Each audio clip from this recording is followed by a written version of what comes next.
అందరికీ ఈరోజు మా ఇంట్లో స్పెషల్ ఏంటంటే చపాతి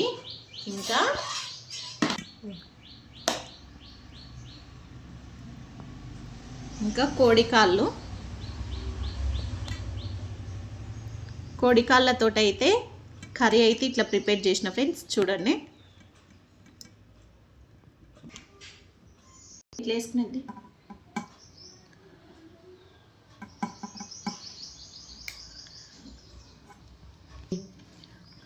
అయితే ఫ్రెండ్స్, దీన్ని తినడం వల్ల ఎన్ని ఉపయోగాలు ఉన్నాయో తెలుసా?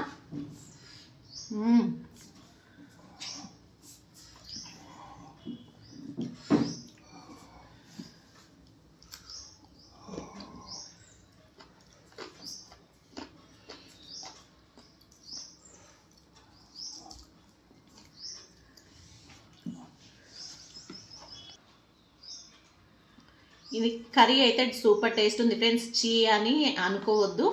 అయితే ఈ మేక కాళ్ళు కానీ కోడి కాళ్ళల్లో కానీ జిగురు పదార్థం ఉంటుంది కాబట్టి మోకాళ్ళ నొప్పులు ఉన్న వాళ్ళు జిగురు పదార్థము మోకాళ్ళల్లో తగ్గినప్పుడు ఇలాంటివి తింటే మోకాళ్ళల్లో జిగురు పదార్థము ఏర్పడుతుంది. ఇంకొకటి, కొంతమంది ఏతులు పడుతుంటారు తినడానికి ఇబ్బందిగా, వాళ్ళు ఏదో తిననట్టుగా ఎదుటోళ్ళని ఇవి కూడా తింటారా అని హేళన మాత్రం చెయ్యొద్దు. మీరు కూడా ట్రై చేయండి, తినడంలో తప్పేం లేదు కదా. టేస్ట్ అయితే నెక్స్ట్ లెవెల్ ఉంటుంది. ట్రై చేయండి. ఓకేనా ఫ్రెండ్స్, బాయ్ మరి.